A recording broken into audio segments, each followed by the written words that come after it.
முடியுமா? நம்முடைய சொந்த பந்தங்கள் தான் எப்படி வேணாலும் உறவாட முடியுமா? இல்லைங்க. இந்த இஸ்லாத்தை பொறுத்த வரைக்கும் ஒரு முஸ்லீம் எந்த வழிகளெல்லாம் சொல்கிறானோ அந்த வழியில் இஸ்லாமும் சென்று அவனுடைய சட்டக்காலரை பிடிச்சி இழுத்து, எப்பா ஓ இஷ்டப்படி நீ பேச முடியாதுப்பா, நீ ஓ இஷ்டப்படி நடக்க முடியாதுப்பா, நீ ஓ இஷ்டப்படி வியாபாரம் செய்ய முடியாதுப்பா, ஓ இஷ்டப்படி கொடுக்கல் வாங்கல் செய்ய முடியாதுப்பா, எல்லாத்துக்கும் ஒரு வரையறை இருக்குது. இந்த வரையறையின் அடிப்படையில் செஞ்சாதான் நீ முஸ்லீம் அப்படி நமக்கு சொல்லுது. அதை சொல்லி காட்டுறாங்க பாருங்க. அல்லாஹ் இந்த மார்க்கத்தில் உங்களை தேர்ந்தெடுத்திருக்கிறான்.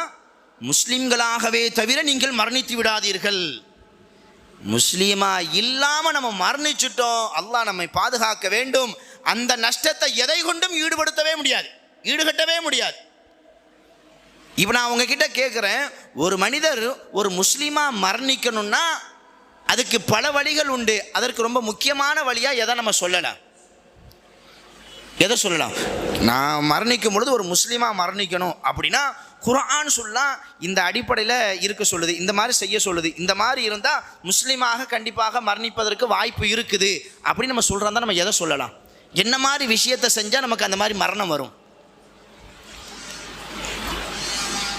ஒரு சின்ன ஒரு நபிமொழி, இன்னமல் அமாலு பின்னியாத்.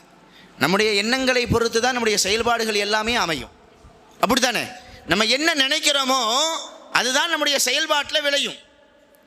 ஒரு மனிதன் வாழும் பொழுதும் முஸ்லீமாக வாழ்ந்தால் அவன் மரணிக்கும் பொழுதும் முஸ்லீமாக மரணிப்பதற்கு நிறைய வாய்ப்புகள் உண்டு. ஆனால் உறுதியாக சொல்ல முடியாது.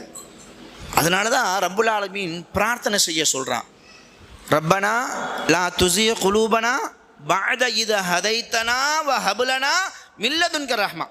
யா அல்லாஹ், எனக்கு ஹிதாயத்தை தந்ததுக்கு பின்னாடி மறுபடியும் என்னை வழிகெடுத்துறாதே யா அல்லாஹ். எப்படி கேட்க சொல்கிறான்? நம்ம ஹிதாயத்தில் தான் இருப்போம். அந்த ஹிதாயத்தை யார்கிட்ட கேட்டுக்கிட்டே இருக்கணும்? ரப்பு கிட்ட கேட்டுக்கிட்டே இருக்கணும். ஏன்னா இந்த உள்ளம் இருக்குது பாருங்க, இது ரொம்ப மோசமானதுங்க. நம்ம ஒன்று நினைப்போம், ஆனால் அது வேற மாதிரி நம்மளைய கொண்டு போயிடும். ரசூலுல்லாஹ் சொன்னாங்கல்ல, ஒரு மனிதனுடைய உடம்புல ஒரு சதை துண்டு இருக்குதுங்க. அந்த சதை துண்டு சீராக ஆகிவிட்டால் உடல் முழுவதும் சீராக ஆகிவிடும். அந்த சதை துண்டு கெட்டுவிட்டதென்றால் உடல் முழுவதும் கெட்டுவிடும். அலா வஹியல் கல்ப், அதுதான் உள்ளம் என்பதாக சொல்லி தந்தாங்க. அப்படி சொல்லிட்டு ரசூலுல்லாஹ் சொன்னாங்க, இந்த உள்ளம் என்பது ரஹ்மானினுடைய 2 விரல்களுக்கு மத்தியில் இருக்குதான். அவன் எப்படி நினைக்கிறானோ அப்படி புரட்டி போட்டுருவானா. வரல